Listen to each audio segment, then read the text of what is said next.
भाजपचे आमदार सुरेश धस यांनी कृषी संचालकांवर अत्यंत गंभीर आरोप केलेत। 2016 ते 2020 दरम्यान पीक विमा योजनेमध्ये मोठा घोटाळा झाल्याचा आरोप सुरेश धस यांनी कृषी संचालक विनय आवटे यांच्यावर केलेला आहे। कोट्यवधी रुपयांचा हा घोटाळा असल्याचा धस यांचा आरोप आहे।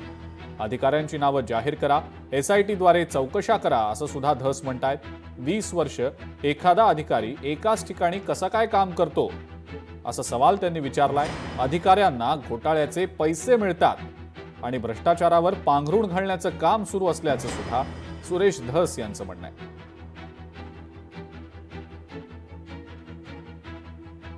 सुरेश धस यांनी आरोप केलेले हे विनय आवटे नेमके कोण आहेत आपण जाणून घेऊया। तर कृषी विभागातले विनय आवटे हे वरिष्ठ अधिकारी आहेत। सध्या विस्तार व प्रशिक्षण विभागाचे ते संचालक आहेत। जून 2024 पासून आवटे विस्तार व प्रशिक्षण विभागाच्या संचालकपदी कार्यरत आहेत। तर आधी जिल्हा परिषदेत कृषी विकास अधिकारी पदावर ते होते। शेतकरी मासिकाच्या संपादक पदाचाही आवटेंना अनुभव आहे। तर भाजप आमदार सुरेश धसांनी केलेल्या आरोपांमुळे आता विनय आवटे हे चर्चेत आले। विनय आवटेंच्या पत्नीच्या नावे 78 कंपन्या असल्याचा धसांचा आरोप आहे। तर 20 वर्षांपासून आवटेंची नियुक्ती बीडमध्ये असल्याचा गौप्यस्फोट देखील करण्यात आला। आमदार धस यांनी विनय आवटेंवर नेमके आरोप काय केलेत आपण ते देखील पाहूया।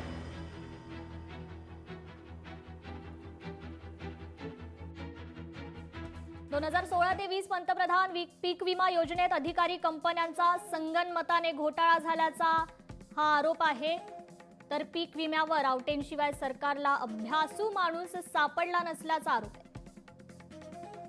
2004 ते 2025 विनय आवटेच पदावर असल्याचा देखील आरोप आहे। तर 2016 पासून पंतप्रधान पीक विमा योजना खासगी कंपन्यांमार्फत राबवण्याचा निर्णय आवटेंनी मंजूर करून घेतल्याचा देखील आरोप आहे। केंद्राच्या अधिसूचनेत नसलेल्या गोष्टी आवटेंनी त्यात जोडून घेतल्या असा देखील आरोप आहे। तर टेंडरिंग पासून वाटपापर्यंत खोटा दबाव टाकत कंपन्यांचा फायदा करून दिला असल्याचाही आरोप आहे। 2016 ते 20 दरम्यान केंद्र आणि राज्याला हप्ता मागण्याची घाई आवटे करत होते। तर केंद्र आणि राज्य सरकारकडून आलेली रक्कम विमा कंपन्यांच्या खात्यावर ते वर्ग करत होत असल्याचा देखील आरोप आहे। ती रक्कम कंपन्यांनी शेअर्स मध्ये गुंतवली। तर दोन्ही बाजूंनी कंपन्यांनी फायदा कमावला आणि आवटेंना कमिशन दिलं असल्याचा देखील हा आरोप आहे। 1 रुपयात पीक विमा घोटाळ्यातही आवटेंना कंपन्यांकडून कमिशन मिळत असल्याचा देखील आरोप करण्यात आलाय। तर कृषी आयुक्तालय आणि मंत्र्यांनाही यथायोग्य पैसा पाठवला गेला असल्याचा सुरेश धस यांनी आरोप केलाय। लहाळे, दिलीप झेंडे, संतोष कराड, किरण जाधव या अधिकाऱ्यांचाही पैसा खाण्याचा पराक्रम असल्याचा आवटेंवर आरोप आहे। विनय आवटे हा गेली 20 वर्षापासून कृषी आयुक्तालयातच गरगर त्या ठिकाणी फिरतो। अनेक शेतकऱ्यांना विमा सुद्धा त्या ठिकाणी मिळालेला नाही, म्हणून त्याच्यावरती 302 सारखं कलम सुद्धा लागू शकतं चौकशी जर केली तर। 20-20 वर्ष एक माणूस कसं काय एका ठिकाणी काम करू शकतो, म्हणजे याचं गोड गंबाल हे संपूर्ण पीक विम्याचं वाटोळं ह्या व्यक्तीने केलेलं आहे। त्याच्यामुळे याची चौकशी झाली पाहिजे अशा प्रकारची माझी मागणी।